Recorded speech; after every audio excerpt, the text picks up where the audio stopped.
Hello, everybody, and welcome back to episode 85. 85 of PFN Live. I am one of your hosts, Sean Monk. And I'm your other host, TJ Cornwell, and tonight, we're going to be talking just news and then basically reviewing Doctor Strange: The Multiverse of Madness. For full disclosure, we actually recorded a review on Saturday, an hour and a half, and we played it back, and I had no audio. So that was a waste of an hour and a half. Yeah. So we decided to push it to today. I'm going to guess. Corsair. Thank you. I think we're going to probably cut it out as well and then make it its own review type thing. Mm-hmm. But that's basically what this show will be tonight. But yeah, that went well. Check out our 1 hour movie episode premiering, I think, at 10 o'clock tonight as well. Mm-hmm. On this channel and the Planet Film Network channel. As well as all podcast feeds. Yep. It's on Phantom Menace, and we're going to do Attack of the Clones next, and then Revenge of the Sith to lead up to the new Obi-Wan Kenobi show, releasing May 27th. 27th. Yeah. Yeah, so thank you for joining us tonight. And also, whatever that week will end up being, we'll have to see how the schedule works out, but we may have either 2 episodes of 1 hour movie that week, because the Revenge of the Sith and something else that is coming out on the same day as Kenobi.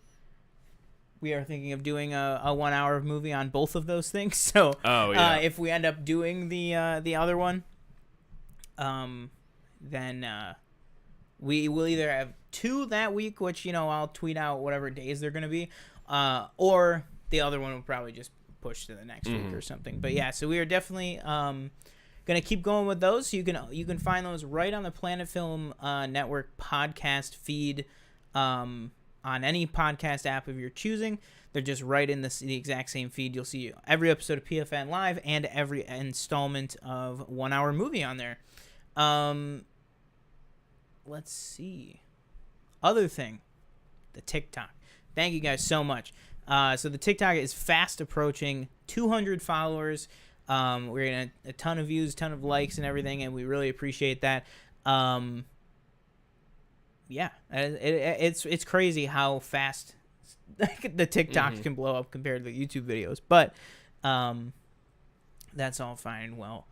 I'm trying to think if there's anything else.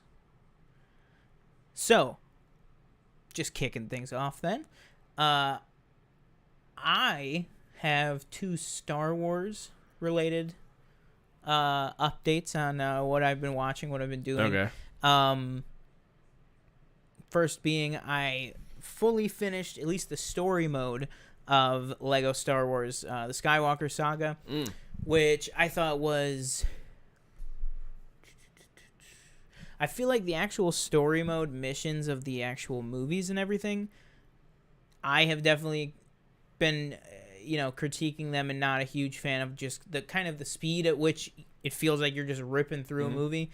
I feel like there's because there's like dots on the menu screen for each episode. Yeah, there's 5. like 5. Yeah, 5 each. That was like apparently like a really strict rule with 5 each, which I'm like, that's so stupid. Only because if you go a 6 each, you can keep the pacing. You still do what they did, where you do different levels. You know what I mean? Like no level in Skywalker Saga that had the same level in Complete Saga is the same level. You know what I mean by that? Like when you first go to the Death Star, right, and you're like Han, Luke, and Leia, and then you have the Obi-Wan part and stuff. Like that's all in there, but what you do is different. What you do, whatever is different. But the main thing that is different is because there's only 5, you have to convey through 5 missions, and like I would say, a dozen cutscenes probably, the entire film. So what you run into is, especially I felt this with Last Jedi, the story gets all like chopped up and like mixed together and put in an order that keeps characters on the same planet for a little bit longer, even though they weren't actually in the movie. Just to make sure that they would either be playable or to do whatever. Right. And I just thought that could have been handled better. But then the main thing on it is, I don't know if it's just because I don't like the movie very much. As soon as I hit episode 9 took me like 3 days to finish. Specifically the Kajimi level, like where you meet Zori Bliss and everything, and you fight if you played the game, you know, the Kajimi crooks. Like it's just a very slog, like boring kind of get from one end of a street to another to get to Babu Frick's shop. And there's just so many, like, you run for a bit, you take out the stormtroopers, and then a cutscene of like, oh, now we have to save the villagers. You kill the stormtroopers, save the villagers, progress a little bit, another cutscene. Now you have to make sure you only stay on the rooftops. And like all that stuff individually is cool. It just felt very like video game like, okay, and we'll make this block of 20, blocks of the level. We'll do this thing, then it'll trigger another event, and it just felt like it was like a Minecraft map or something where I was just like going the most basic form of gaming. No, we didn't start Audacity, but we could just pull it. Oh, okay, yeah. Man, we've been killing it in the audio game lately. Yeah. But yeah, that'll do it for my Lego Star Wars thoughts for now. Now is really gonna be for me like the kind of the make or break with this game is now the free play, because now I'm finding it where I'm just like, because now it's basically it's almost like either Arkham Knight or Spider-Man PS4, where it's like, all right, I beat the game. Now all you're doing is just going through and interacting with things and doing all the side quests and stuff, and it's just there's so many side quests. I'm worried that it might turn into more of a Arkham Knight, or I'm just like 300 Riddler trophies. Like I'm like, I'll stick with the 99%. Like I'm worried that'll. But then Spider-Man was like, oh, I have very easily broken down, easily definable goals. Like I could definitely 100% this game. Same with like Ratchet with Rift Apart. That was a really not easy 100%, but it kept me engaged to 100% the game. Now I just got to see if Lego Star Wars will. And then the other thing with Star Wars is the book Brotherhood. Oh yeah, with Mike Chen writing. It's his first book writing for Star Wars canon, which is really cool. So far, I really really like his writing style and everything. And it is a book about Anakin Skywalker and Obi-Wan Kenobi with some of their basically adventure right after Attack of the Clones ends. So right after the Battle of Geonosis, kind of what Anakin and Obi-Wan are doing. And I won't get into any spoilers here, but I think the book is fantastic so far. There are some great lines of insight, because basically every other chapter swaps between either Anakin or Obi-Wan, and that's like what the chapter titles are called. As you get further in the book, there are some chapters named after some new point of view characters that get revealed, but I won't name who. But I think it's really really good so far. And I will say, specifically to avoid spoilers, a segment of the story that I did not see coming and did not know about, which I'm really thrilled about, is an addition of a Clone Wars villain that we see interact with our main Obi-Wan and Anakin for the first time, which we never saw in the show, which I think is really cool. But yeah, really, really loving it. I think I'm about like a third of the way into it, because I've just been like tearing into it yesterday and today. But yeah, I really, really like it. That's kind of really all I've been watching and all I've been doing, because I mean, I've been playing Lego Star Wars a lot. So really, other than that, that's kind of it for what I've been up to. What have you been watching? Yeah, so obviously saw Doctor Strange. Very behind on my TV. I haven't really had, I don't want to say time. I guess I have. I just have chosen to watch some movies. First movie I watched was The Secret Life of Walter Mitty. I forgot, me and Danielle, I forget what day it was, but we were trying to decide what to watch. She was like, oh, what are you thinking? And I was like, I don't know, like adventure comedy or something like that. So I went to go get a pizza, and I came back, and she's like, okay, you have these two choices. And I was like, well, I don't really want to watch either of those, and I've seen them. And so we were scrolling, and Secret Life of Walter Mitty came up, and I was like, oh, okay, why not? Like, I heard it. I thought, I don't know what I was thinking, but I was like, oh, I heard it was good.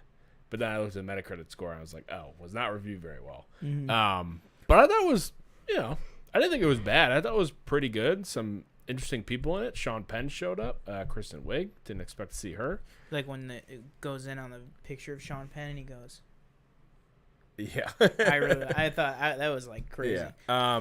I thought the best thing about it, and Catherine Hahn shows up as well. Yep. But I thought the best thing about it was just the cinematography. I thought it looked beautiful. I'm assuming 100%. it was like literally all shot on location. That's what it looked like. So, yeah, I thought that was probably the best part of it. Good story. Wasn't Adam Scott's beard? Adam Scott's beard sucked. That was the worst part of the movie, I think, is his just fake beard. I think it had to be fake. There's no way that was real.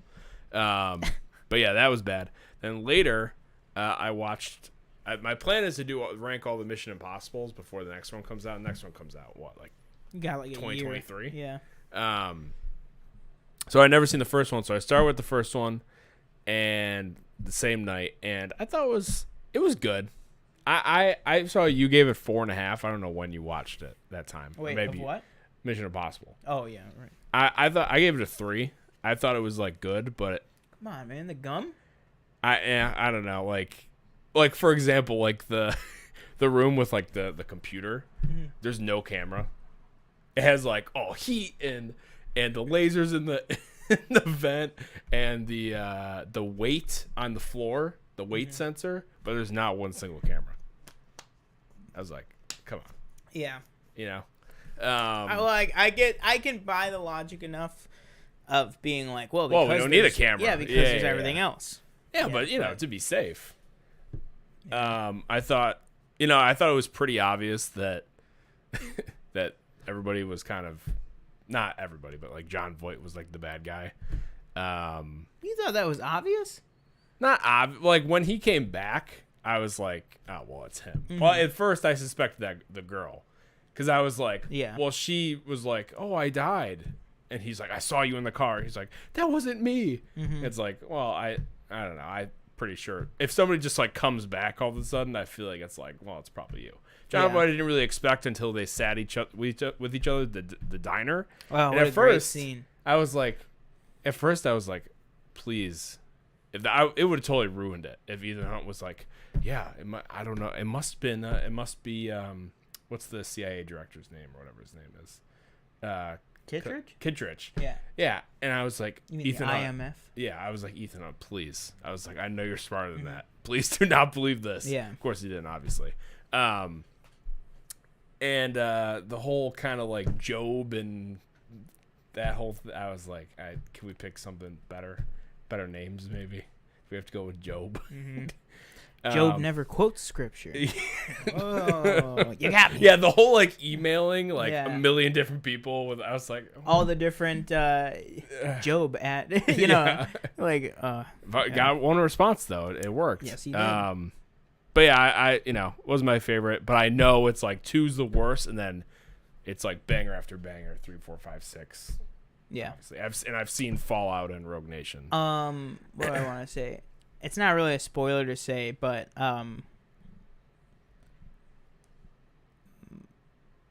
what's her name? Oh God, who's the girl who plays Princess Margaret in The Crown? And she's in the Mission Impossible. Vanessa Kirby. It's not really a spoiler to say because it's right in her first scene, and I think her last name is even it. But she actually plays Max's daughter. Oh yeah, like Max from this movie, like the old British lady.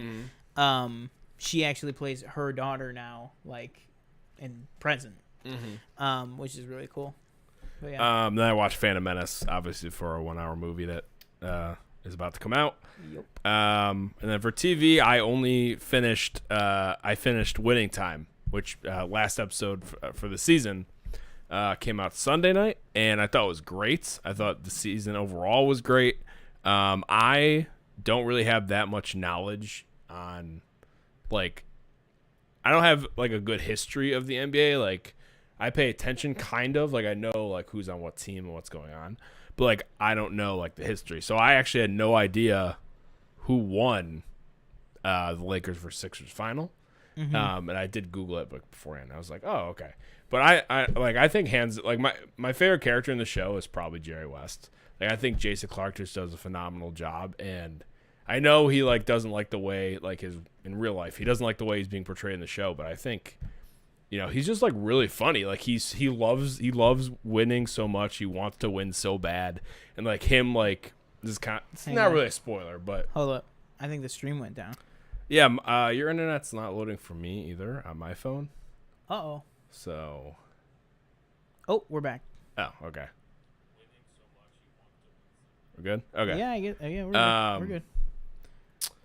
Sorry, guys. No, you're good. But yeah, I thought, the show as a whole was really good, and I can't wait for the second season to see what Adam McKay comes up with. For some reason, the editing works for me, but because his style usually doesn't work for me. But yeah, I'm hyped for the second season. Nice. I really need to get back on top of Winning Time. One thing I did watch an entire season of television like yesterday. I watched the UK series Skins, very much like a predecessor to like a Euphoria type thing, very R-rated from like 15 years ago, I want to say. I saw it, like I've seen it a couple times, like the entire way through, but my roommate had it, so we decided to watch that and just binge the crap out of it. And that's the show in the UK that like so many big people got their start on, like Daniel Kaluuya, that was his first role, Hannah Murray from Game of Thrones, Nicholas Hoult, what's his name, Dev Patel.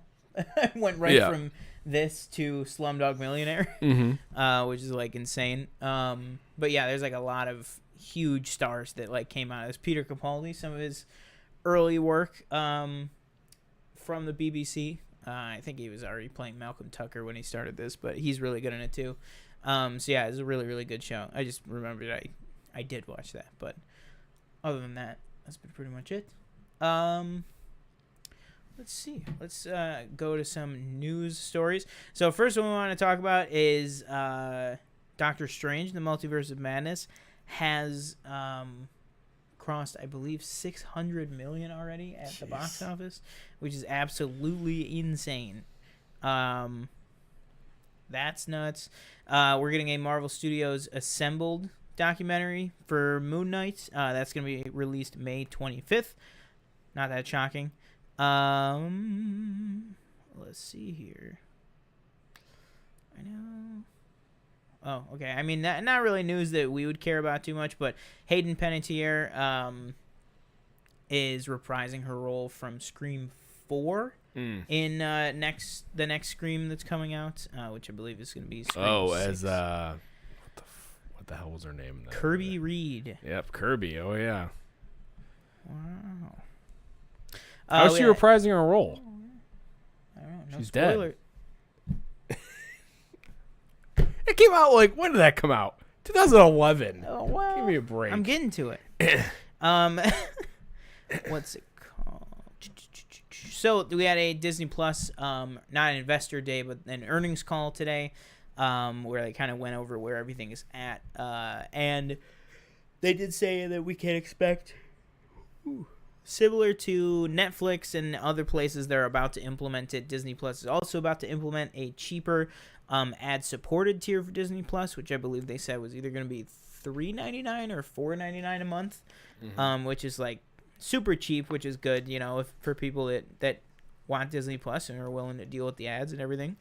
And they said that we could expect that plan to roll out by the end of the year. Disney Plus has currently reached 137.7 million subscribers worldwide, which is pretty cool. There's a sequel in the works to A Simple Favor.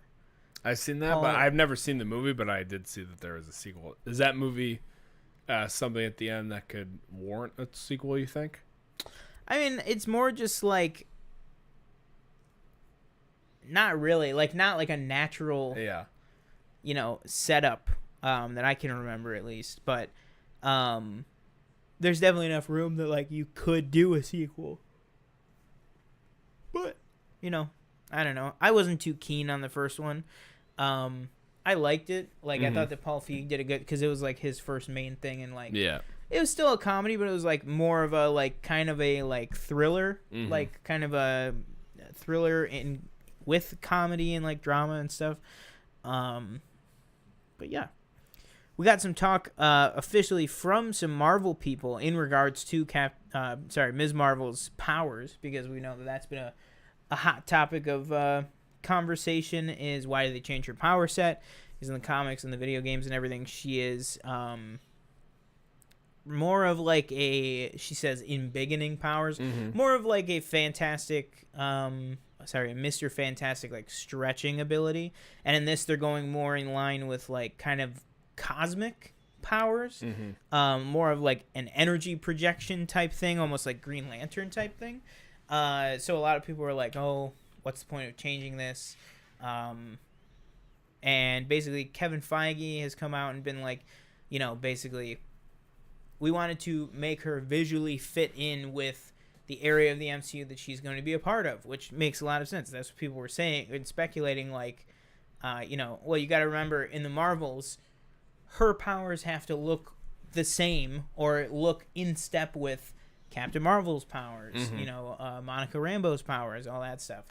So basically they were like, once you see the Marvels, it'll make sense. Don't worry about it. You know what I mean? Like, which I thought that was pretty cool. That they were just like, we got it. We got it figured out. Don't worry about that.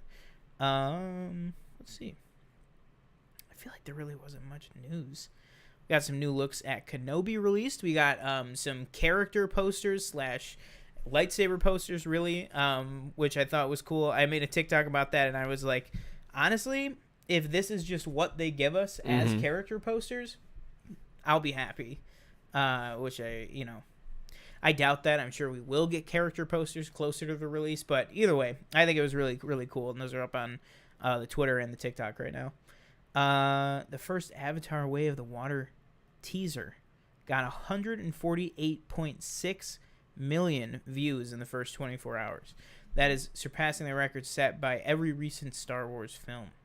So not quite knocking the MCU off, but doing a lot of numbers. So how did you feel about the trailer? Like overall, I know that did we do that reaction together? For which trailer? Sorry. For Avatar. No, you just did it. Oh, okay. So what were your thoughts on that trailer? I liked it. I think like previously I've kind of been like, do we really need, 5 Avatar movies? Like, do people still care? And I think people do, and this trailer actually got me like, I think what got me kind of hype is like the music. I thought the score sounded like amazing for what I was seeing on screen. And we've talked about like the first Avatar was such like you got to see it in 3D. It's just then 3D is kind of worn off, I'd say. The industry is always trying to push like those like kind of fads, like 4D, whether it's 40x, 3D, stuff like that. And this one I think is another one that's like, oh, it's coming out in 3D and it's going to look amazing. So I think, I probably will see it in 3D if I'm being honest, the new one. But yeah, it got me a little bit more excited than what I was, previously. Because you can't really tell what the story is either, like from the trailer. Yeah, one thing I brought up in my trailer reaction was I was like, I'm just very interested to know, it's been like 13 years for us. How long has it been in the story? Yeah. Because it looks like they have a family now. They have a daughter.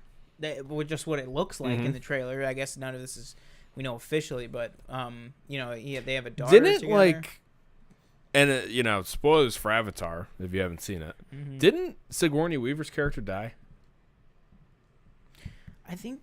As well as Stephen Lang, he died too, didn't he? That's what I thought.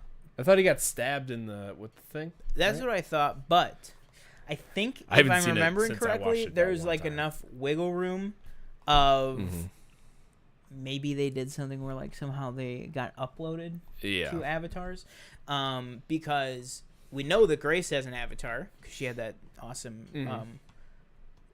what is it, Harvard or Stanford shirt made to her avatar size so that she could rep her school, which I thought was funny. And then Stephen Lang's character was not an avatar in the last movie. He was plain human. But in the trailer, you see him as an avatar. Yeah. Which is very interesting. So I'm thinking maybe he we'll came get both around. of them as avatars, or he just did it to blend in with infiltrate. or like what am I trying to say? Like, well, if my mission is to be on this planet and take them down or whatever, it's like, why am I bothering with all this mech shit when I can just do this thing? You know, maybe it's something that now hundreds of people have decided to swap over. You know what I mean? Something like that. So maybe it was just like an ease of use thing for him. But yeah, I think it would be very interesting. But like you said, we really have no intention or no, what do I want to say? No idea? Yeah, no idea or whatever. There's another word, but I can't think of it. No, we have no real indication of what the story really might be for it. So yeah, I mean, it excited me, but it didn't get me like super amped up for it. Let us see. All right, yeah. I don't know if we said before, but it's probably gonna be like a shorter show today, just because. Well, A, there's some stuff going on later, but also B, kind of already had this conversation. So it's like, forgive us if it comes off a little like, well, we already know some of our thoughts on it. That's because we do an hour and a half of a very long conversation that you can hear my half of, but 50% of the video just not there, which is great. So let's talk about it. We got 4 people watching right now. Hit us up in the chat. Let us know, what were your thoughts on Doctor Strange 2, Doctor Strange in the Multiverse of Madness? Were you happy with it? Did it live up to the hype? Do you think it was a little overhyped? Do you think not enough happened? Was there not enough cameos? Was there not enough universes? Let us know everything in that, either in the comments below if you're watching on the rewatch, or in the live chat right now. I'm going to start off with you. Okay. How did you feel about this movie? Doctor Strange the Multiverse of Madness, I absolutely loved this movie. Wow. I thought, for the cameos that there were, I thought that they were, didn't overstay their welcome. I thought there was enough. If you went into the movie thinking, oh my God, there's going to be all these characters, you would have been sorely disappointed. I thought it looked great. All the Raimi-isms of the movie didn't really bother me. I enjoyed all of them. There's one particular one that I really, really liked. Don't know why, because, I didn't think it went as far as like a Spider-Man 3. Like, there was nothing egregious where like we had, Tobey Maguire dancing in Spider-Man 3. Yeah. But there's definitely some things where I could see people being like, that's just too campy for me. I can't do that. I thought Wanda's role was great. Elizabeth Olsen, again, just does a fantastic job. I just want to clarify. Do you think that like Elizabeth Olsen was great as Wanda, or do you think that what they did with her character was great? I think she was great as Wanda. There's definitely like problems with the story that I understand and I can accept, but just overall the movie, like that never took away from me. Like even if there's one thing like within the story that I really didn't like in the moment watching it, and I was like, well, I wish that was kind of like, that's kind of lame that you just did that. But thinking about it more, it's like, okay, there's obviously story problems. Going back to WandaVision 2, you have the whole question, like, did WandaVision even mean anything? But overall, like, just watching the movie in that moment, nothing like stood out to me except that one thing where I was like, oh, that ruins it for me. So yeah. I gave it 4.5 out of 5 stars. So that was fantastic. I enjoyed watching this movie. I thought there was great moments in it, stuff that I think a lot of people will like. Stuff like like yourself included, I think a lot of people will love about the movie and about kind of what it could be setting up for the future, some of the cool moments in it, everything like that. And I think a lot of people are gonna really, really dig like all the Sam Raimi stuff that's in this, kind of like what you said. I think besides Eternals, but it really even doesn't look like Eternals. I think it's the most visually like gorgeous MCU movie we've gotten so far. We kind of talked about like the color grading on it. You know, I don't particularly find it a problem that I notice and I'm like, God, why do all the MCU things look like they have this, you know, why do they all look, you know, muted almost, you know? This was anything but. This was like, if you're talking basic editing like stuff, they took the saturation bar and like, you know, shot it to the moon. I thought the colors were amazing. The visual effects were really good. Apart from some things, there was also a little bit of practical effects for one of the characters that I think both of us weren't that big of a fan of the end look of that. Oh, yeah. But yeah, I thought it looked fantastic. Wong's best costume to date. And Wanda just looked absolutely batshit crazy the whole time. And I could not get enough of Elizabeth Olsen in this movie. I did not get enough of Benedict Cumberbatch in this movie, which is surprising considering he's playing 4 characters. Well, 3, no spoilers. Yeah. A certain amount of characters that he's playing, more than one. And I thought that they did a lot more with Rachel McAdams, and I thought that Xochitl Gomez was fantastic as America Chavez. I thought that she was great in the movie. There can be a lot of like little kid syndrome with movies and stuff, like from time to time, where it's like, but we got to make sure the kids, you know, coming along for the adventure or whatever. This was very much like she is kicking off this adventure. She is starting this stuff. You know, like she is very active in the story. Not only active in the story, she is the story in a way. Like she's kind of driving it for most of the movie, which really, really worked for me. And I think that with a brand new character, a young actress, you know, actor, regardless, but just a young, you know, actor in there, you can kind of be like, you know, oh, is this another like MCU babysitting adventure? But this time it's Doctor Strange, you know, instead of, you know, looking after Peter Parker, is he going to just be looking after America Chavez the whole time? It was not that. I thought she had a great role in the movie, and I thought that she was fantastic. Yeah, I thought Chiwetel Ejiofor, he was really good with what he had to do in this. I thought he was really good again. And I thought a lot of the people, some of the people that did the cameos were, you know, really good. I thought they were really good. Other than that, I really just feel overall this movie just did not work for me. And I don't know why. And I still have only seen it the once, which I wish I could have gotten out to see it again. But I've just been working too much lately, or too late into the night to actually have enough time to watch it.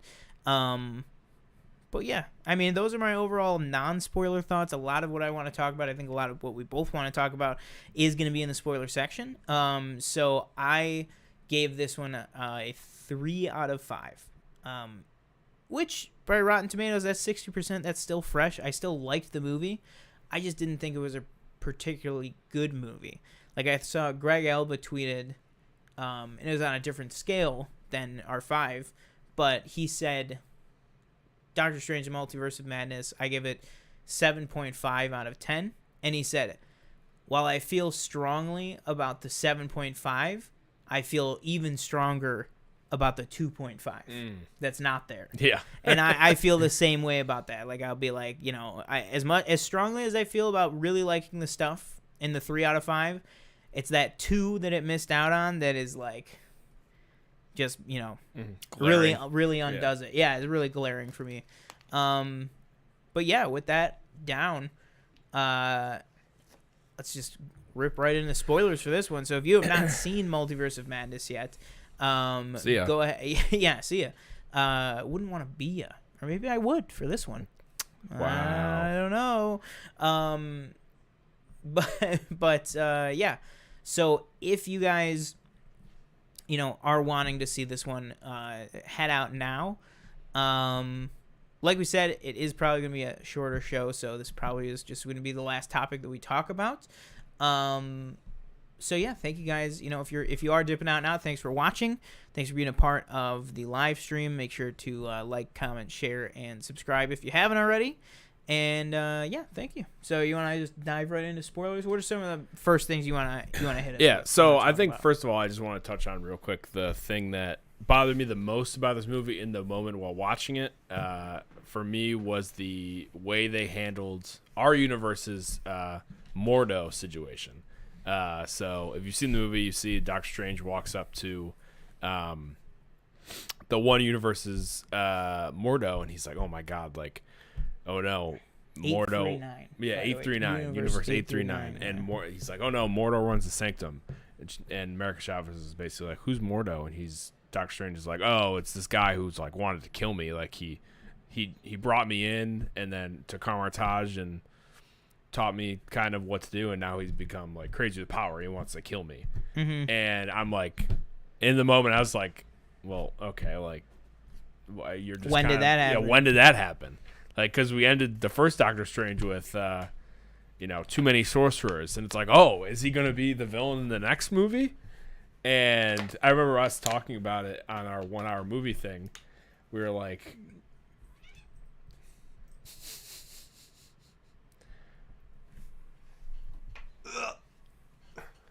Visitor. Go. Yeah. Oh my lord. We got live. F it, we'll do it live. Bill O'Reilly. But yeah, I do agree with you on that, with the Mordo thing being like, could have fooled us, because last time I knew, Mordo walked away and was just like, I can't. He pulled a Padme and was just like, I can't go down, the path that you're following, type of thing. Mm-hmm. And that was really it. I mean, it wasn't like the first Doctor Strange ends with, him and Wong going to take down Mordo at like a bank heist or something. Mm-hmm. You know what I mean? So I did think that was pretty strange. No pun intended. But no, I remember us talking about it. We're like, oh, you think Mordo is like a villain that could carry an entire movie? And I don't even know if there's a third Doctor Strange coming. I don't know what the third one holds. Like, will we ever see Mordo again? I felt like they kind of like retconned his storyline, if that makes any sense. Yeah. Like, they just kind of were like, they set it up, and then they just never kind of went back to it. Kind of like, what's his name in the Hulk? Like when he did Tim Blake Nelson. Hulk? Yeah. Yeah. When they were like, you're like, what's his name? The Thinker, right? Mm-hmm.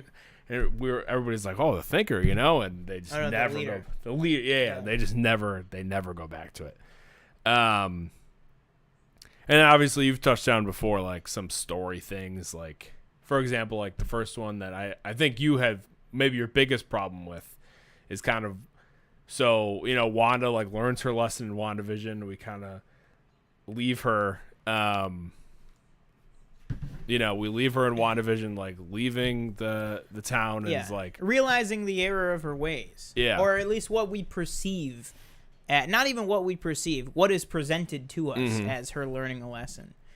And I've seen people say like, well, the post-credit scene, it shows that she's reading the Darkhold, and she's turning evil right there in the post-credit scene. It literally shows it. And I'm like, yeah, but they chose to write it that way. Like, it's still like, I still don't agree. That's what they chose to write it at, you know what I mean? Like, I think William Bibiani tweeted something that was like, I'd be just as angry if Loki showed up in the next Thor movie and was all evil again and like hoo-hoo, and like, because in the Loki post-credit scene, I think he said he puts on the crown of Floop Doop and now he's evil. You know what I mean? Like, substitute, just because it's a name we know. It's really, WandaVision goes through the stages of grief. has the great, kind of breakthrough moment with what is love if not, or what is grief if not love persevering, learning the lesson, letting everybody go, flying off with this new power that she has, and then, she reads a book and now she's murdering people. Right, yeah. Like, that's essentially what happened. Yeah, I think the way they went with it is like, she learned this lesson, but obviously in the post-credit scene, you see her reading the Darkhold, Yeah. or astral projecting herself, reading it. So I get like how they got to where they are, but I think it was like you need a little bit more. I think. Yeah. Like I think it was a big leap for you to ask people to believe that we learned this lesson, then you set this up at the end of WandaVision, the post-credit scene, but now we're already there. It's kind of like, and again, it's kind of like the show don't tell. Like, show me how you got there. Maybe a flashback or two. Like, show me how she became corrupted. Don't just tell me she's corrupted. Or like you said, a flashback. Show me a scene where she tries to do it on her own. Right. Where she tries to do it. She's like, oh, I can see them. Yeah. Maybe that's the first time that she learns how to dream walk. Right. And she's like, oh my God, they're right there. Goes to reach for them. And she's like, I can't. But then she gets this feeling or whatever. Because that's another thing that's totally unexplained in this movie. How does Wanda even know about America Chavez? America Chavez has never been in our universe ever. Yeah, it's a good. That's a good point. Now I will give that to, because originally, I'm doing a lot of piecing together here, because originally we know that this was this was supposed to come out before Spider-Man No Way Home. Right. Yep. Wait, no, hang on. Yeah, this is supposed to come out before Spider-Man No Way Home, and the way that Sam Raimi makes it sound, this was originally supposed to come out after it, which it ended up doing, but then with rewrites, because that's what it was. Originally, America Chavez was supposed to show up in No Way Home, be, the being that is bringing, some of these people from other universes, all this kind of stuff. And then she would already be on our Earth because of the events of No Way Home. Right. So that would make sense of like, oh, well, Wanda knows her because she's been there. Yeah. She already did something. She did this whole thing with Spider-Man type of thing.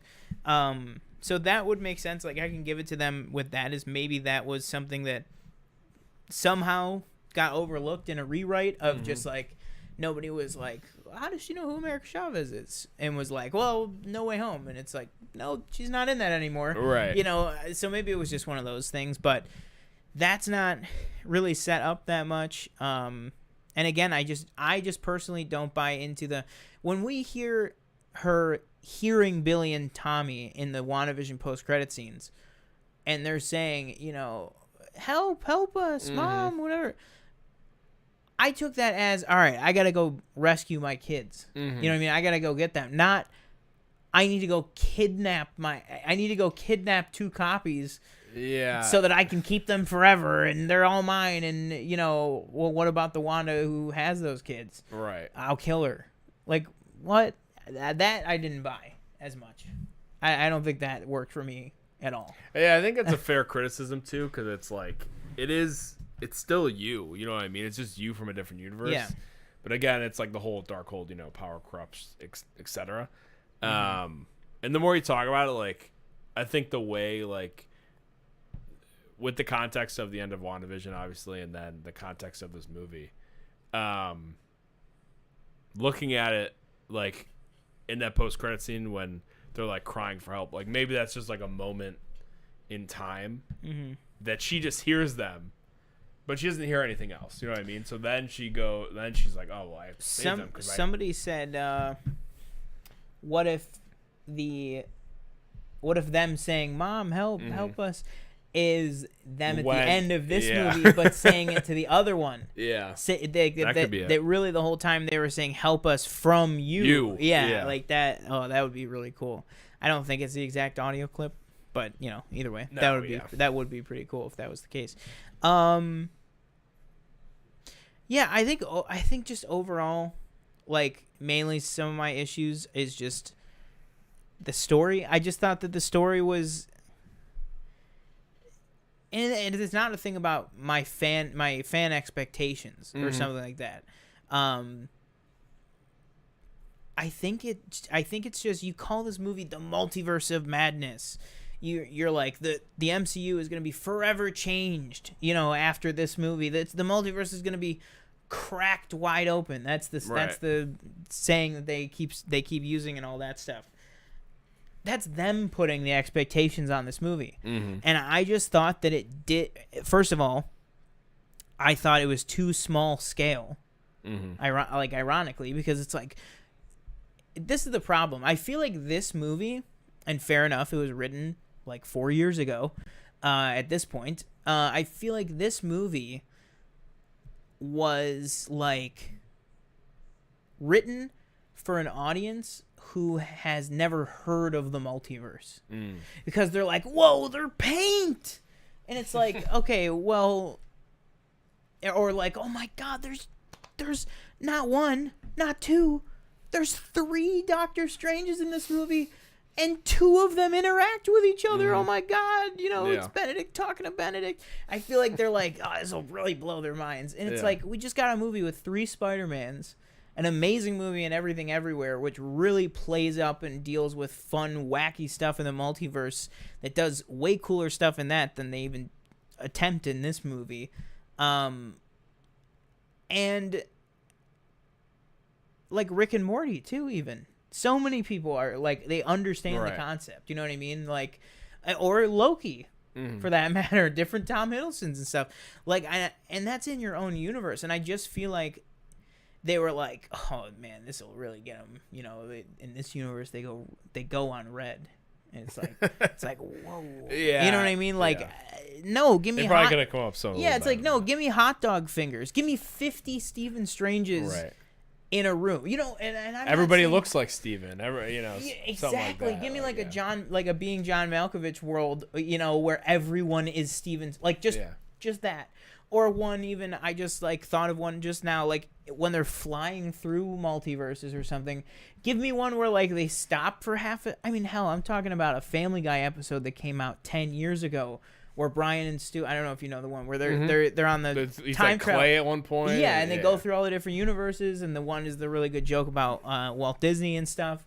But even that, it's like every universe, it's a different style, it's different whatever. So give me like something like that where maybe they keep trying the portals instead of just falling through a couple. Give me one where I just would have, and it would have been funny too. It would have just been whatever.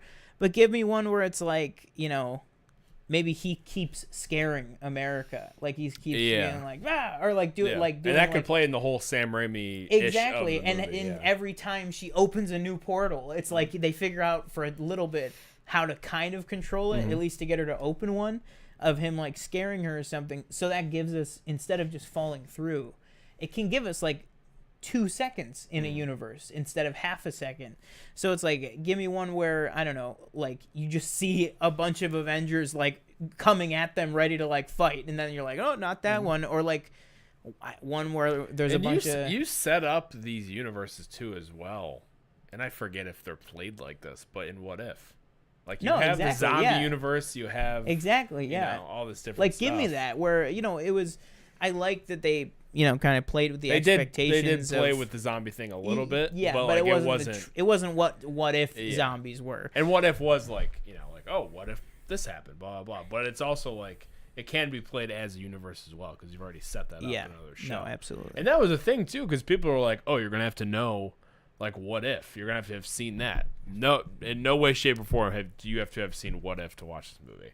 So maybe that was cut. Maybe that was an idea and they cut it. There was word that Tom Cruise was a thing, and then scheduling just didn't really work out. Yeah. And then Kevin Feige has also said, and this is in particular referring to the cameos, I think, is that the advertising went a little overboard.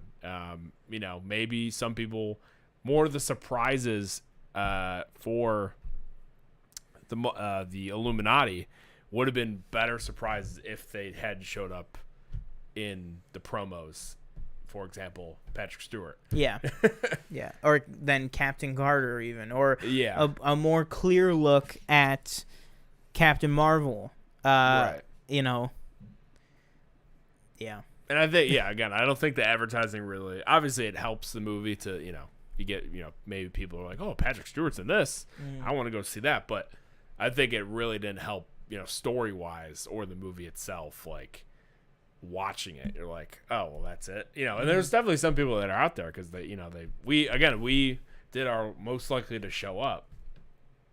But never did I go into the movie thinking, oh, my God, I can't wait to see Tom Cruise. I can't wait to see Hugh Jackman. Like, I was always like, whoever shows up, they show up. And even with that huge spoiler that I did see ahead of time, it still, it still paid off well to me. Let's talk about the Illuminati real quick. What did you think of I guess not the reveal, but like, how do you think all their parts were and how they ended up dying? I thought that it was good. I thought that by itself, it was a really good sequence. I felt like it went a little too, either you make the movie about that and you have it be a pivotal thing, or you don't give it, a middle section of 20 minutes in your movie. Just because I was like, was it an amazing 20 minutes section of this movie? Absolutely. There was some wild, like, crazy stuff in there. I thought it was really, really cool. I thought that a lot of the appearances worked for me.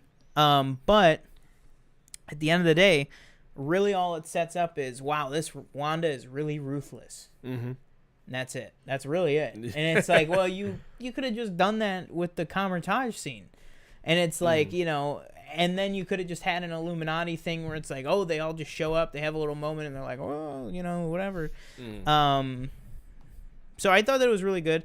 I'll talk about more specific people. I'm just going to run to the restroom real quick. Oh, yeah. So I'll let you vamp for a minute here. But yeah, I mean, I liked it, and a lot of the particular appearances and stuff worked for me. But let everybody know, how did you feel about it? How did you feel about some of the characters and what they did with them? Yeah. Just going through chat real quick. Shelly said, I also think that No Way Home coming out first, that's hard to follow. Should have kept the original lineup. Yeah, I think that had a lot to do with COVID and maybe the filming schedule. Because I think, if I recall correctly, it was supposed to be, I thought Doctor Strange was originally supposed to follow WandaVision. And then COVID, happened. That whole thing, kind of messed up the timeline. Again, Spider-Man is going to be a really hard movie to follow with any movie. Just because it brought everything together and it reached as high as those expectations were for that movie. It, in my opinion, exceeded them. So any movie, coming after that would have been hard to follow up, whether it be, another Avengers 5 or whatever. And this was billed too. Like, I think we talked about it. I don't know if it was in the 1 hour movie episode for Doctor Strange or if it was on the show like later in the week last week. This was maybe also being billed as like an Avengers like 4.5 or whatever it was. It's kind of like Civil War is, where you have all these people coming together and they all fight each other, whatever.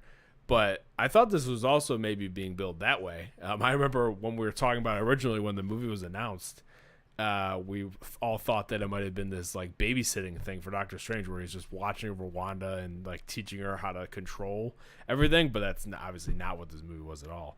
What else? Shelley said they shouldn't have put Professor X in the trailers. I agree at this point. I think it would have been even though it was cool to see and it was cool to build hype. Obviously, I think it probably would have been better if they just kept all those cameos out of the trailers. Because I think they only put Captain Carter in there and Professor X, but it would have been better to just have none of them.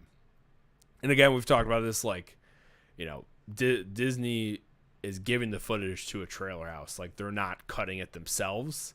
So in theory, it's kind of like, you're kind of dealing with whatever they do. Maybe they could have, been like, hey, can we just leave out, like Kevin Feige doesn't have any control over that. So maybe they, they would have been like, can we leave out this, and this? Because Kevin Feige is focused on making the best movie he can and, making sure the story follows along. But Disney's about making money. They're trying to make the most money. So it's, whoever we can get in this trailer that, will attract people to the theaters, we're going to do that. And maybe they thought, Patrick Stewart, showing him in the trailer definitely will boost sales. And even though he was like, oh, that could be anybody, but obviously it was him. And Shelley said, Captain Carter having any chance against Wanda was ridiculous. Yeah, for me, I love that whole scene. I love them kind of being overconfident in a way, even though it's kind of like, they dealt with the Strange in their universe, and obviously the Strange in the universe actually did help them in the end. But they had seen like what he would become, and maybe they take that knowledge and be like, well, maybe we shouldn't deal with this witch the same way. But I thought all their deaths were amazing. I thought the most brutal was what's his name? The guy from Inhumans that I had no idea who he was at first, and then when I found out, I was like, oh, that's a good Sean cameo because Sean loves him. Black Bolt, not loves him, but he would know who he was. Black Bolt. I thought that was the most brutal one with the whole mouth thing. Although, granted, Sean did point out he did have a good point in our review originally where he was like, you're telling me the guy who knows he can't speak because he can just destroy everything, when his mouth gets taken away, he like starts yelling and then he blows his old head off. That's very fair criticism. But that death, Mr. Fantastic being, turned into like basically bubblegum strips, I guess. Captain Carter getting sawed and like halved by her own shield. I thought that was pretty brutal. The only one that I was not a fan of, the only death I was not a fan of was the Monica or the Captain Marvel one. I thought hers was kind of like, all this stuff falls on her and she dies. I thought that was a bit like, it was kind of like, like maybe we could have done something better after we had these 3 deaths. And obviously we moved to Patrick Stewart as well, Professor X, and I thought that whole kind of death scene was fantastic. I loved like the Wanda being trapped in her mind, and she's under all this rubble, and the TV next to her is like showing playing clips of WandaVision, and Patrick Stewart has to try to pull her out of her own mind basically, and then all the red smoke comes up behind him and she basically snaps his neck. I thought that was brutal. But yeah, the only one I really had a problem with was Captain Marvel's death, which I thought was just kind of okay, like, she crushed by rubble. Mm-hmm. Like that was kind of, I thought that was, we could have done something more with that. Meanwhile, Carol, and I'm not just saying Maria versus Carol. I just mean meanwhile Maria Rambeau. So I always say Monica. Maria. Well, yeah. I mean, it's very. I think that's an easy mistake to make. I mean, it's literally the same letter and mother and daughter, and like a similar character even too. But that's what I mean. It's not even a Maria versus Carol thing. It's just we're assuming, okay, in this universe, Captain Marvel is Maria Rambeau, but she's still the exact same Captain Marvel. Maybe a little bit different, but at least in the powers, And it's like, Carol flew through Thanos' ship. He threw, and I want to remind everybody, when I say Thanos' ship, we're not talking about like the Benatar or like the Millennium Falcon. Mm-hmm. His ship was like the size of a small planet. Like it might as well have been the Death Star. I don't know what just happened with my voice, but it might as well have been the Death Star. Like, I mean, and she gets crushed by a pillar. Yeah. I don't know about that. I will say for Captain Carter,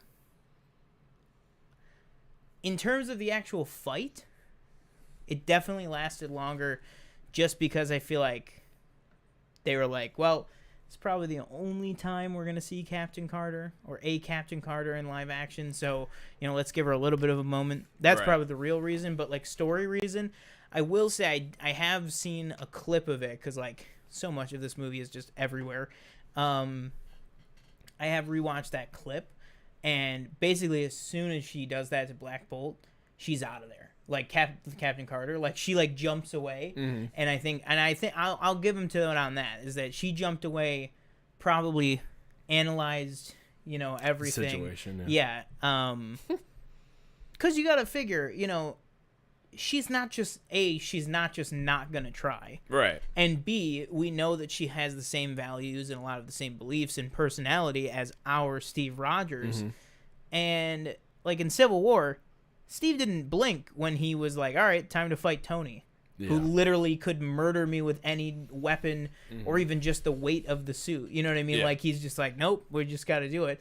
And even Tony was like, struggling. He had to do the whole, like, analyze his fight pattern just to take him down. And I'm not saying that, Tony is as powerful as Wanda. I'm just saying, like, relatively speaking, I think she would still give it a shot. But I definitely agree that she lasted way too long. I did like, however, how I hated that Reed was like, Wanda, this is exactly how we could kill you right now. Please don't do anything. And then she's like, okay, well, that option's gone. Like, I didn't like that Reed said something like that. Yeah, they kind and of I was like very much telegraphed, like. Yeah, and I was like, why the fuck would you do that? And then I'm like, what happens to Reed? I'm like, yeah. He deserved it. Served him. Yeah, I was like, served him good, Like, you kind of, I saw somebody who was like, you dropped the ball and your whole crew died, like, right. because of what you said. And it's like, yeah, I could see that. Yeah. That makes sense. Shelley said, I'm just hoping that they don't think putting Krasinski as Reed Richards in a brief moment was enough to satisfy us. You better be actually playing that part in Fantastic Four.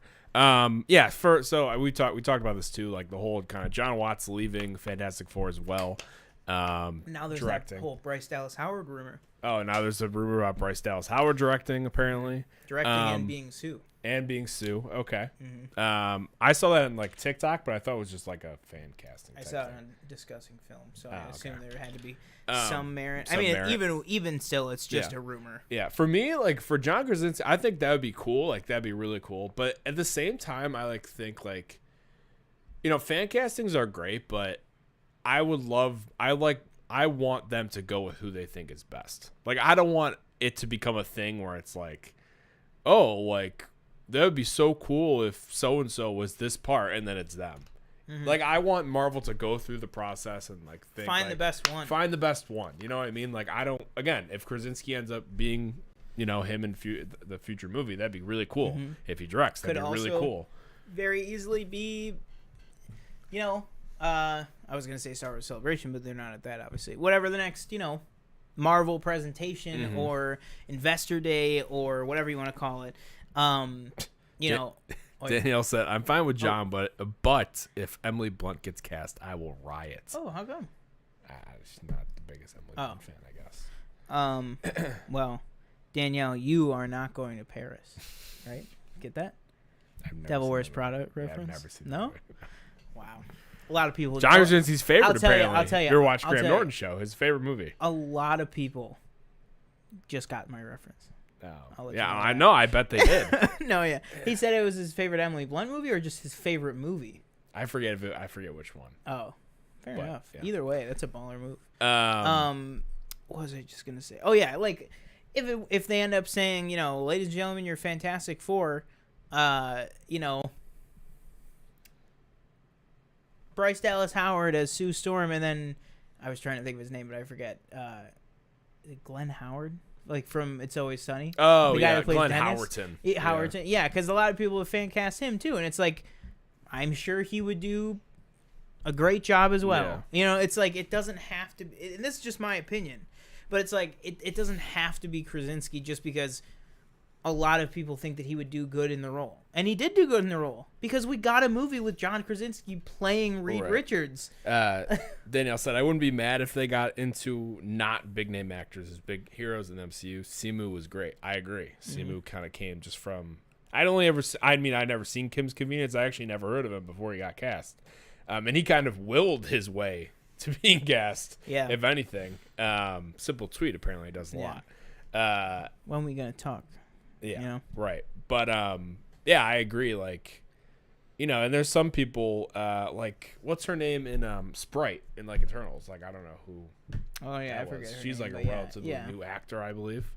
So they do like to go, and I think Feige does that more with directors, where he'll take like an up and coming independent director, like what's her name is directing the Marvels. She's only done like 2 Nia or 3 DaCosta? things. Yeah, Nia DaCosta. Yeah, Candyman. Chloe right? Zhao only did like One other Nomad thing, Land and one other thing. So I think he does that more with directors, but obviously, that's really cool to see him do it with actors too.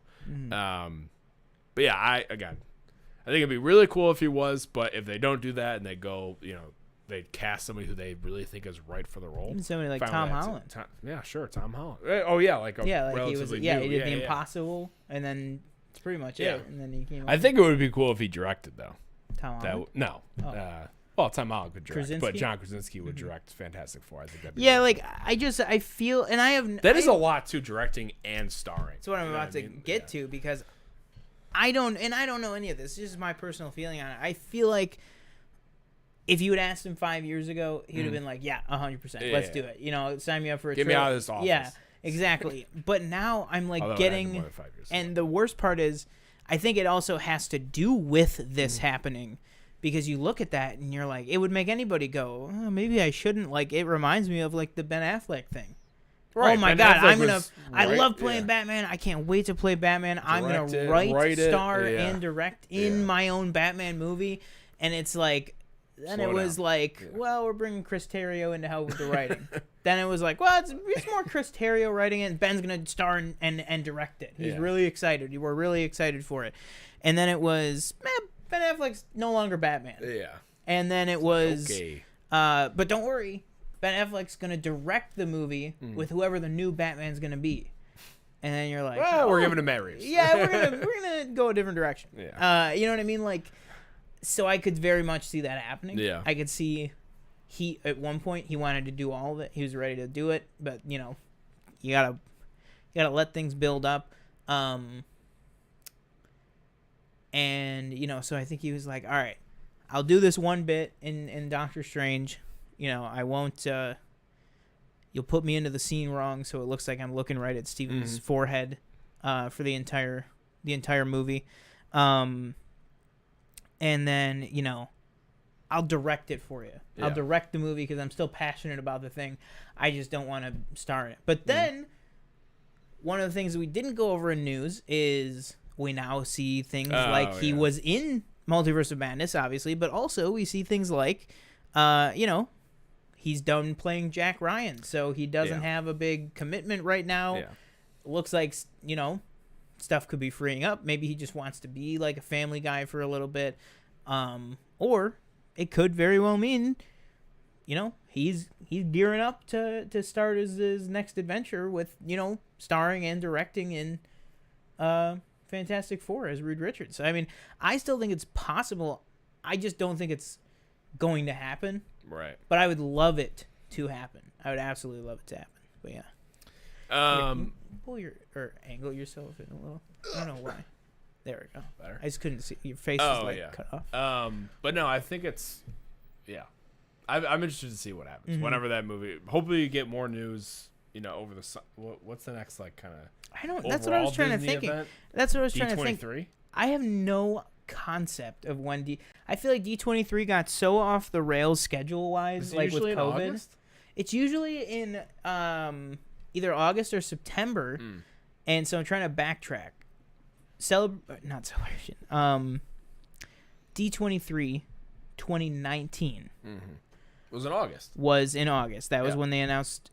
Are you coming back? Yep. Yes, that was that great that's night. stupid, So that was yeah. 2019. So that means on schedule it should have been 2018? Or no, I'm sorry, 2021. So it should have been 2021. But I feel like if it was this year, we would know. I don't know. Either way, I feel like I haven't heard anything about it this year, so I'm assuming it's going to be next year. I'm assuming they're going to push it to 2023. Is like you can even say, D23. Is there still a Comic-Con this year? Like San Diego? Yeah. Okay. Well, maybe they do. Yeah, they could be there too. Yeah. Yeah, it's just sometimes they skip it, but also the past 2 years they skipped CinemaCon. Right. But this year they were there, So it's like maybe they have a lot of stuff that they're Yeah. like they're like, we're gonna go to everything this year, because some years they just don't. They're like, we don't have to. We could just have Kevin. That's another thing we can't count out is when they just go, hey, every single news outlet and movie critic in the LA area, Kevin's gonna be at the El Capitan Thursday at 4 p.m. September 9th through 11th. D23. 2022 Yep, this year. According to this website. in September. Yes, d23expo.com. Nobody's talking about it. Yeah, I I just don't know. assumed it wasn't this year. Well, that kind of changes everything. I'm sure we'll get a bunch of announcements at Yeah. D23, because people always go, well, is the earnings calls a time to announce new things? Is the Disney Plus day? So far, it looks like we get the most stuff announced, other than like Star Wars Celebration, where it's specifically about announcing Earnings things, calls but- too. It's not. That's really for it's not for the general Yeah. public. It's just to tell investors how the company's doing and what we have on the horizon. Exactly. Um, But D23 historically is definitely a place to announce stuff and to reveal things and logos, casts, release dates. Updated phase 4. Yeah. Is it time to start announcing stuff for phase 5? Or are we too early? I can't I don't really know. think. Back to the review. Back to We the got a little review. Off track. What did Danielle say? It's hard to think of who should be in the Fantastic Four because you really don't know what age range they're going for. The first installment, their adults were adults. The second was teens / young adults. I agree 100%. That's another point that I've said to a bunch of people that are like, I love John Krasinski in this. And I'm like, that's fantastic. That's great. Really, I keep saying that, no pun intended. I keep describing, things as fantastic, and then I keep saying that this movie was strange. Really not trying to, but, that's great. You really enjoyed him. He was in a movie. You saw it. It was great. That's awesome. But guess what? Even if they announce tomorrow, John Krasinski is going to write and direct a Fantastic Four trilogy, it's not going to be the guy you saw in Multiverse of Madness. Yeah. He. I would assume, off of nothing other than what we saw, that guy has been Reed Richards for 15, 20 years. Well, he's been Reed Richards his whole life. He's been Mr. Fantastic, 15, 20 years. Like, he struck me as, he even mentions, that they have kids, so you'd assume that Franklin Richards is probably around. Like, they are a fully established, fully lived-in version of those characters.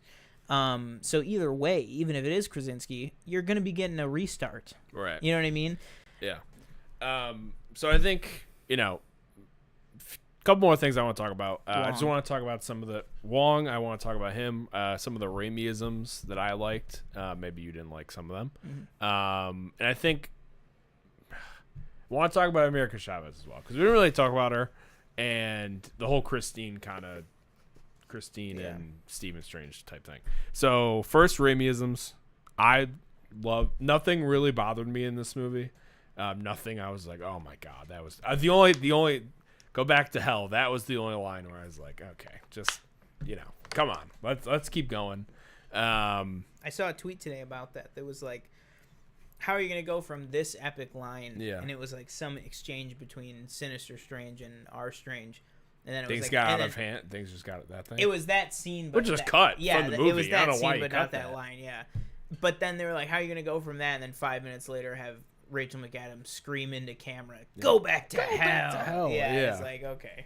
The music note fight I thought was fantastic. You pointed out in the review, the Lost review, we can call it, that was probably a callback to him knowing all the music that's set up in Doctor Strange 1, which I thought, that makes it even better.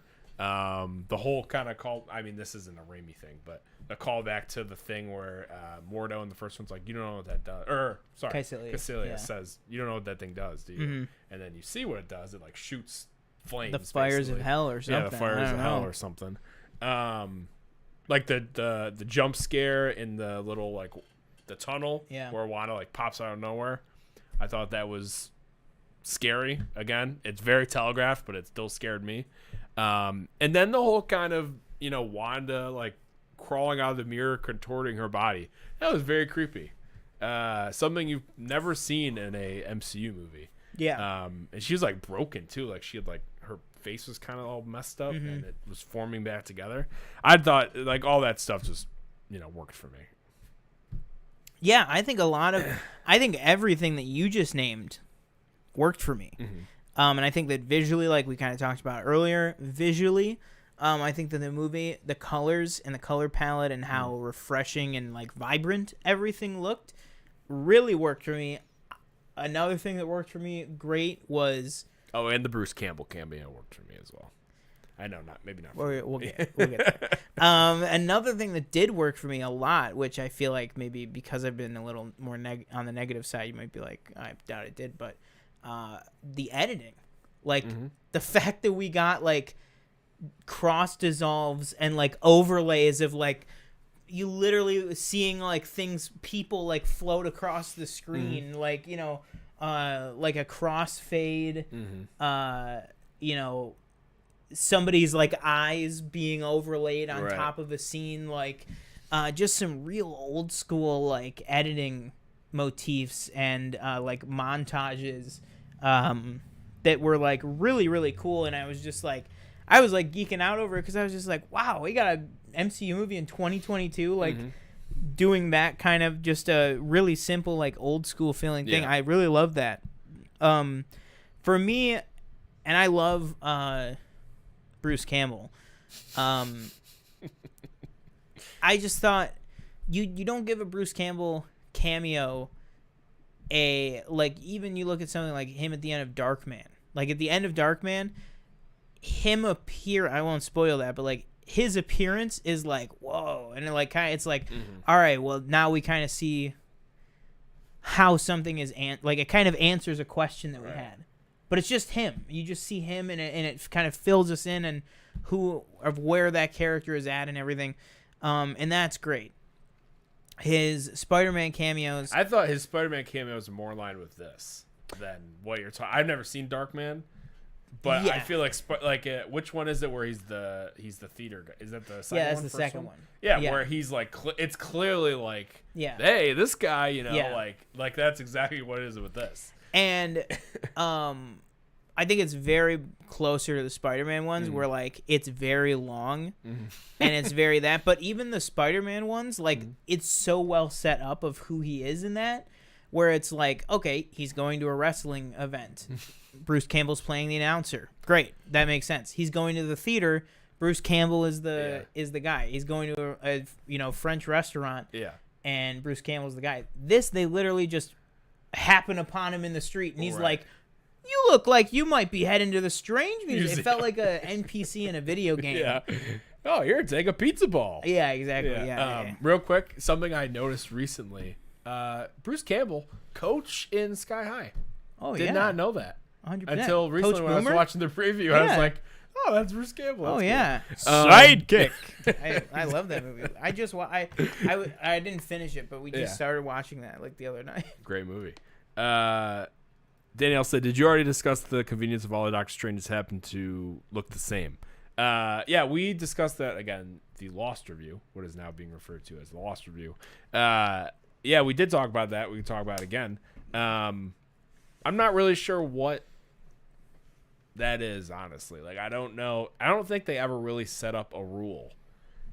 Unless you can think of something. Because, like Loki was different in all those universes he went to in the show. Obviously, this was Benedict Cumberbatch, the same, same actor. I feel like it could be Wanda was both. I feel like it could totally just be both. Yeah.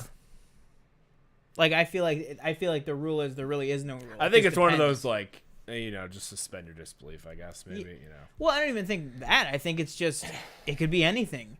Yeah. You could have huge variations, or you could have slight variations. Yeah, so maybe there is another Tom Hiddleston Loki somewhere. There was in the show. Oh yeah, good President. Loki. President Loki. Yeah. Okay. Yeah. So okay. And all the ones they showed. Yeah. So it must just be like a I think it's just and some of them like boastful Loki, he's like a 6'5" black guy, or he's an alligator. Yeah. Or he, I would assume. I think what they were more going for, and we talked about this back when we did the reviews, like that the Richard E. Grant one, that is Tom Hiddleston. It's just supposed to be older. Yeah, like instead of 1,500 years, like he's probably like 15,000 years old type of thing. But so I don't know if it was a convenient. Like I do get what you're saying. I would have wished near impossibility, I would say, but like how cool would it have been to see Joaquin Phoenix as one of them? Because it's like it was supposed to, the MCU Doctor Strange was supposed to be him if he would sign on. Yeah. So it's like that would have been cool. Or just seeing someone else. I would have loved it if people were saying like, "Oh, Bruce Campbell's gonna play a Doctor Strange from another reality." I would have been like, "All right, funny, awesome, yeah. sign me up." You know what I Yeah. mean? Like that would be so cool. But like I do know like they didn't do any of that. It was just like, nope, it's just 3 variations on Benedict. And it's like, okay, well, Yeah.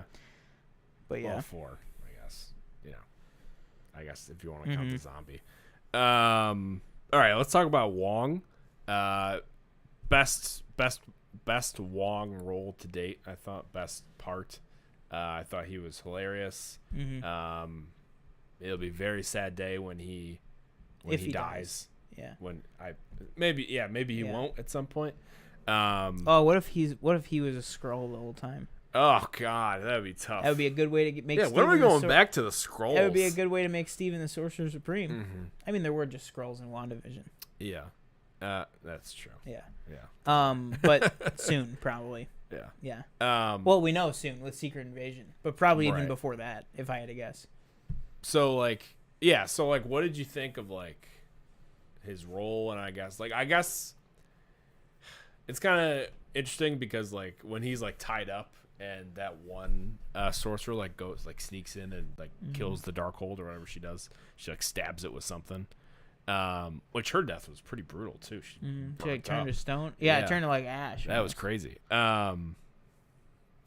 He's very like, she's like, oh, I'm gonna threaten these 4 people, and then he's like, oh no, the Yeah. spells are like. Did you think that was It's kind a of just copy. like that was Yeah. kind of easy? Whereas like, Yeah, I thought a lot of the stuff in this movie was like that. You know, like Wong. What does he say? Like gives Wanda all the power that she needs to save 4 lives. Also Wong. Strange, you have to kill her. Take Yeah. America's power. It's the only way. yeah. And it's like I would have been if again. What? I said this in the other review. Like, if they would have gone that way, I would have been so down in this movie. In that one moment, I Yeah. was like, please don't. See, like do for whatever. me, I was Yeah. like down on it because it's like then he just goes, you know, He does this She- weird speech. she's and- like, "Are you yeah. gonna?" She's like, "It's okay. You could take my powers. I understand. I gotta Yeah. sacrifice myself to whatever." And then he's like, "No, you can do it because I Yeah. believe you can." Yeah, that whole And then speech she's is like, kind "Oh of, my God, I could control my yeah. powers the whole time." And it's like, it's very like Yeah. very early 2000s. But I will say, like, I feel like I overall, believe in you. I think there are some moments in this movie that are to me are as outlandish as some of the stuff in like a Morbius, just because Yeah. they're very much both of the vein of like early 2000s superhero stuff. But me not liking this is way better than Oh yeah. bad Morbius. You know what I Hands mean? Like down. Not like even close. this is way, and I'm not trying to diss on Daniel Espinosa or anything like that. It's just, you know, I think more resources, a more seasoned director and everything, like just visually it looks so much better. The character motivations are actually more defined in this movie, which is saying a lot, than like something like Morbius. But it did strike that similar kind of vein to me where it's just like very simple lines of dialogue and very simple speeches, you know, either get people to change, get people to realize that, you know, the power was within them the whole time, you know, just that stuff. I was just very like, are we really doing this right now? Like, and that just got to me. I don't know what that says about me, or if that's just I'm just reading too much into it and I shouldn't expect much, like as much or whatever. But it just didn't work for me. It was Yeah, just I very think it's like fair. very simple, and I was like, Mhm. I kind of at this point in the MCU, I expect something a little bit more serious, something with a little bit more weight to it than More just gravitas. yeah. I'd say, yeah. Yeah. So that was Wong. I thought he was great. America Chavez next. Fantastic. Fantastic. You know, could argue sidelined, which Mm-hmm. I guess I'd agree with. I think, you know, she's definitely gonna have a a brighter, bigger role. You think America Chavez was sidelined? I don't know about I don't know. I feel like maybe she Thought didn't if have much anything, to Doctor do. Strange was sidelined. Okay. Well, I think like they do set up like they set up her parents, and then they do the same thing with Steven, where they set up the whole Christine thing. Which when we get to that whole thing next, I really could care less for. I didn't really care about that. So they're building to something, and I as you always say, Kevin Feige we trust. And at this point, at the what is this 36th project, 34th project. I think at this point you should probably trust them to do the right thing. So I am interested to see like where that character goes. And I saw somebody that I agree with say, well, here's the thing: Age of Ultron, wasn't received very well. Yeah. I probably gave Age of Ultron. What's going on here? Hello? What? There we go. I don't know. It was. Oh, I think both of our faces were out because it it zoomed. Age of Ultron I probably gave like a 3 out of 5 when it came out. But you look back on it now and it's like that movie set up so much stuff for the future and it's such a pivotal, huge like building block of the MCU. But the movie's not that good. And like I'm just thinking, what if this is that? Then at the end of the day, in 5 years from now, I'm gonna love watching this movie. Just like I have the new appreciation. It's like the prequels. Like it's like I have a new appreciation for Age of Ultron. I love it now because it's like, is the movie that great? No, but it sets up so much and introduces so much, and builds up the Infinity Stones and stuff. Like, was this movie fantastic? No, but if we really are going to like a Secret Wars.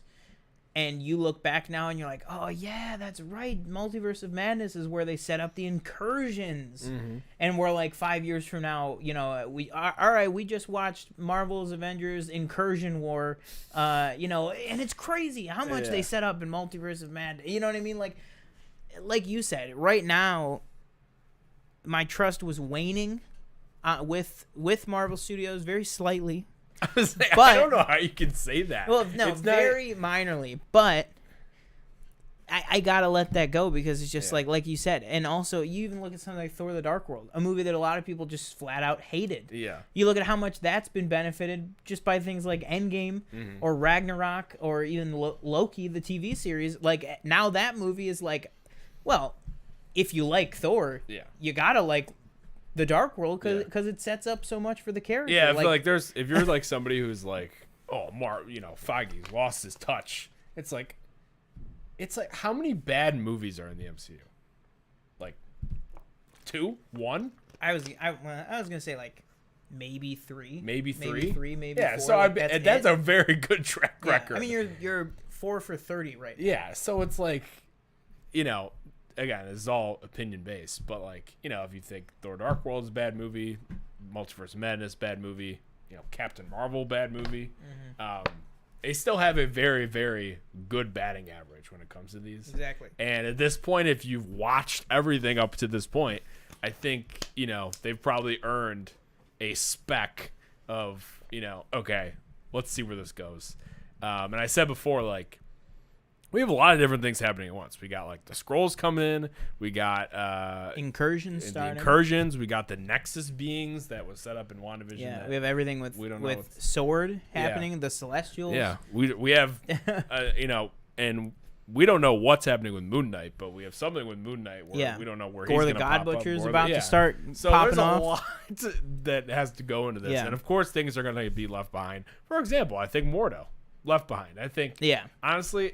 I don't know if we ever go back. I don't know if he ever comes back. I think he goes back. He'll come back, but maybe not as like a major player. Like he's not going to be like the villain maybe in the third movie because I don't know how you go from Multiverse of Madness to the problem is like I am like if you just ask me right now who I think the villain of Doctor Strange 3 would be, I would probably say Mordo, but then I'm like, but like at some point. Like for what the first movie sets up, you'd be like, oh, of course Mordo's going to be the third villain or the movie in the third movie, or even the villain second in the one. third at the time, But now I'm like, all right, if Doctor Strange is only going to get 3 solo movies, maybe he only gets 2. I don't know. But, if he's only going to get 3, which seems to be the bare minimum, we have yet to have a solo movie that's only, 2 or 1. Well, no, The Incredible Hulk. And maybe Eternals. Ooh. Yeah, I don't know. But like whatever it might be, we still have to actually do, and they don't have to do these things. But I mean, if you have Doctor Strange, it'd be a wasted opportunity.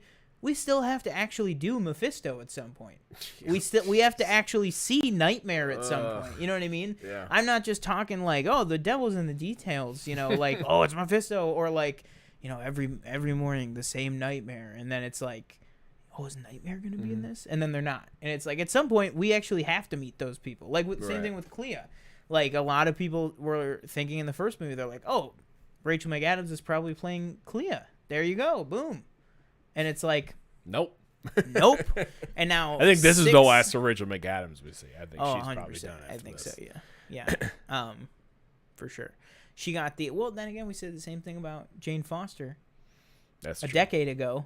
Yeah. And then they're like, guess what, buddy? She's back. She's back better than ever. I think this is the last thing she's going to be in. Of Natalie Portman? Yeah, I think she's getting bigger than ever. Really? I think so. I mean, literally and like. Well, yeah. I mean, definitely. But no, I think. I mean, maybe you might be totally right. It might just be, and then she died of the cancer. Yeah, right. We'll see it. We'll see it at the next one. Yeah. And it just says one Thor will return. Yeah. But I think that she might go on further than that. By the way, Doctor Strange, only Marvel character ever to have the last shot of the movie for 2 concurrent movies in a row coming out in 2 separate years. So 2 MCU movies in a row that both end with Doctor Strange will return. Because No Way Home, it doesn't say Spider-Man will doesn't. return. It just says Doctor Strange will return. And then this one ends with Doctor Strange will return. Spider-Man not What if returning. just every we Marvel, told you, not what if returning. just every Marvel movie, like the Marvels ends and then it just ends with Doctor Strange will return.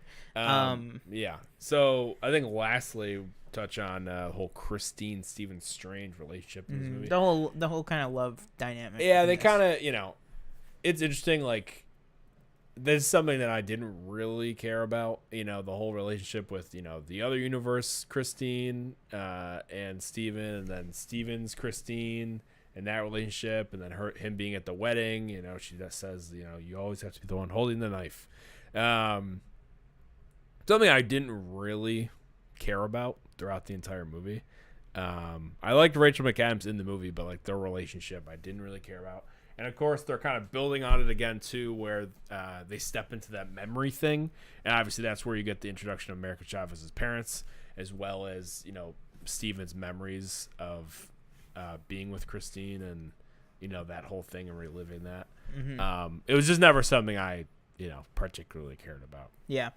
I agree with you a lot. I thought in the Lost years, we had talked about this quite in depth, and I think what it just boiled down to me for was the movie sets up that it's like, okay, MCU Steven and Christine didn't work out. 839 Steven and Christine didn't work out. But these two would have. These two were the compatible ones. But it's like, man, what a shame that they can never be. And then it just isn't. And it's like, yeah, it can never be. So I'm not that invested in it. You know what I mean? Like, it would be one thing if the movie ended with like when they're like talking and they're like, man, if only you could, come back to my world. And she's like, yeah, or you mine. And it's like, that would be quite an incursion. But then they're like, but it would be worth it. And they have that like genuine moment where they're like, oh yeah, it'd be quite the incursion, like a little joke with each other. But then they're like, you can tell they're really like, but we actually have a shot here. Right. But us as the audience, we're like, well, no, those two characters would never do that. Like, they would never risk it. And then they don't. And you're like, well, that's what I figured would happen. You know what I mean? Like, there's no big Like, if they had ended it and been like, no, she is coming to live in the 616 universe and, they're going to be together now or something, I would have been like, wow, okay. Like, because then it'll be something that's like, then I'm saying to myself, oh, so our Steven is doing something out of love. And like he is going to be breaking some of his own rules because he loves Christine so much. Like I thought that could have been interesting, but I also don't mind that they didn't go with that. But for me, I thought it worked well enough, a lot better than it did in the first movie. But I agree with you. I think it was just very much putting closure on their relationship with each other. And then to set up, like we already talked about, with Clea coming in, probably being a romantic interest for him going forward. Because for some reason, Marvel feels like there has to be a romantic plot in every movie. Which, fair enough. I mean, I'm not saying, like, what does Marvel always have to put a love story in there? Like, that's a... Look at 99% of movies. There's a love story in it. But now I feel like it's very much like, okay, that is the last severed tie to his life as Doctor Stephen Strange. Now it's like, you know, he's going to meet Clea and they're going to, you know.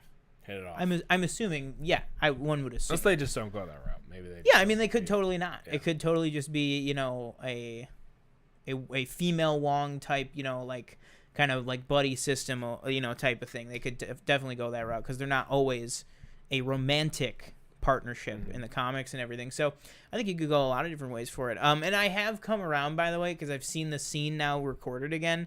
Because the first time that we did the review, I was like, oh, and I hated the post-credit scene with like how it looked and stuff, and I was like, oh, she looked like Rita Repulsa from like the Power Rangers movie. Yeah. I rewatched the scene because, like I said, so much of this movie is out there. They had it like in HD on TikTok, and it looks a lot better than I remember. I also, just thinking more on it, like, and you probably, maybe you felt this way as well. I thought it was also just a weird, like, you know, Doctor Strange walked down the street, you know, oh, this big gap, and this woman stepped out. She said, "Let's go." He goes, "Okay," and then they both go. Yeah, it is kind of like that was definitely very like corny. Yeah. I think the Doctor Strange movies are 0 for 2 on end credit scenes. You didn't like the Mortal one? Too many sorcerers. Yeah, I don't know. Well, no, I mean I liked it about as much as I liked this one, where I'm just like, oh, okay. Like, there wasn't like, it's not like, fine, I'll do this myself type of like, whoa, like it's coming, like we're getting there. Like if they had gone and it was like, I saw somebody that was like a post-credit scene where, you know, if it was like Kang being like seeing like a new branch on a timeline or something and being like, oh, look at that. Or like like actually seeing Kang, and this actual is not Kang. Yeah, like this is not far in to say like, well, Kang wasn't even in the movie. Marvel does this all the time, where they'll just like build something big for the future. Like if it was actual Kang, and he like somehow sees on the timeline Sylvie killing He Who Remains, and he's like, well, you know, guess it's time for, you know, me to step in or something like that. You know, just I don't know, like anything like that. If it was a huge, or if even it was just Doctor Strange. Or even if it was just Clea saying, you know, like, you know, Dr. Stephen Strange, like, we need to talk. And he's like, about what? She goes, Kang. Or like, you know, even if she had said something corny, like, about what? The end of the multiverse. Or something like that. You know what I mean? You'd be like, whoa. Instead, it's like you said, where, you know, he's just like, well, let's go do this. You know what I mean? Like he throws the cape on. Yeah, and he opens his third eye. Yeah, it's very much just like, let's go get this son of a bitch. Yeah. Let's ride. You know what I mean? Where it's like, oh, he's just going on another fun adventure. Like, you know, that's what it struck me more as. Is it's like, it didn't strike me as, oh, next time we see Stephen Strange, it will be right after this scene because something big is about to go down. It was more like, a man. His life's just getting started. You know what I mean? It was more like that, where it's like, what's gonna, you know, this guy, what happens to this guy on a daily basis? He's just walking down the street and he's got another freaking, you know, fight for space and time on his hands, which is like awesome, totally. I just mean it didn't set up a lot for me in terms of that. But, last thing, real quick, the way this movie ends, not really ends, but Wanda, she goes, destroys all the dark holds in all the universes. Not sure how she does it. They don't explain it. And maybe they never will. But, you know, there's people saying, oh, is she dead? I would be shocked if that's how she died. Yeah. I'd be shocked if that's just how they ended her, Elizabeth Olsen, because she's so good. So like, and she's, I think she's a bigger. Again, I think she's just a bigger role than. Yeah, we'll just crush her. Oh, like I think absolutely. she has to go out a different way. Oh, that's a good one. You agree? Yes, and no, I agree with that absolutely. I think she'll be fine. I think whatever that puff of red magic that we saw was either her, teleporting away or forming a little bubble around herself or something like that. If anything, I would assume though what I genuinely think will happen is we got a life reading or we got a heat signature from whatever where Wanda was, and he's like, that can't be possible. And then they'll find out that like she put herself in like stasis. Yeah. Something like that's probably. Also, I think we need to re-up on the whole Vision and Wanda thing. Yeah, that's another quick thing that we could talk. There was absolutely no Vision in this movie. I really don't. I don't see the need. In all honesty, like I really don't see the need for him. I don't see the need. He's mentioned. Yeah, but he's mentioned like once. Yeah, but like, why do you? I get like, you probably want them to expand. Yes, but I will say, because he's like, oh, I know what happened in Westview. So it's like, why do we have to go more into it? But no, but I don't even mean that. I just mean it is quite literally not an understatement to say before this movie, her entire character is linked with, lockstep with, enveloped around Vision. It's not like, well, why does her husband need to be in it? It's Vision and Wanda are the defining attributes of each other. Like their entire lives revolve around each other, and to just not have him anywhere. And I even saw somebody say that, like, okay, you don't have him in the whole movie, but then maybe don't even have him speak. Maybe have it be like, in the end, instead of that Wanda getting up and like touching her face, maybe it's that version of the family, like just regular Paul Bettany comes in, looking like a human Vision, and being like, they'll be safe. Yeah. And you just have him in that one line, that one scene of just like, clearly it's like, okay, yeah, she's still some form of Wanda, and he's still Paul Bettany, but it's like, maybe if you show him in his human form, it's like, maybe this is a universe where she's a mutant, but that's just her family. You know what I mean? Like, I think that would have been cool. But either way, but even if not, just be, I don't know. I mean, I don't know what you would do. It just his absence just felt weird to me, because I was just like, literally her entire character is defined by Vision, and most of the time his entire character is defined by her. So it was just, maybe it's just something that I need to get used to, of them, not having anything to do with each other. But it's just like, it was just odd, I thought. But that was it, really. That's fair, yeah. But yeah, what did you guys think of Doctor Strange 2 in the Multiverse of Madness? Let us know that and more in the comments down below. Make sure to like, comment, and subscribe. That will do it for me. I have been one of your hosts, Sean Monk. Thank you guys so much for joining us for episode 85 of PFN Live. And I've been your other host, TJ Cornwell. Thank you for watching. Let us know what you thought about the movie in the comments below. Follow us on all our social media channels, TikTok, Twitter, Instagram. TikTok, constantly posting new TikToks with news and reviews. Twitter is all news. And Instagram, sometimes news. And check out the 1 hour movie episode that's premiering in about 14 minutes on this channel and Platform Film Network channel, as well as launching on podcast services. We're doing Phantom Menace, and then Attack of the Clones, and then Revenge of the Sith in the coming weeks to lead up to the Obi-Wan Kenobi show. So please check that out, and we will see you next time. Boom.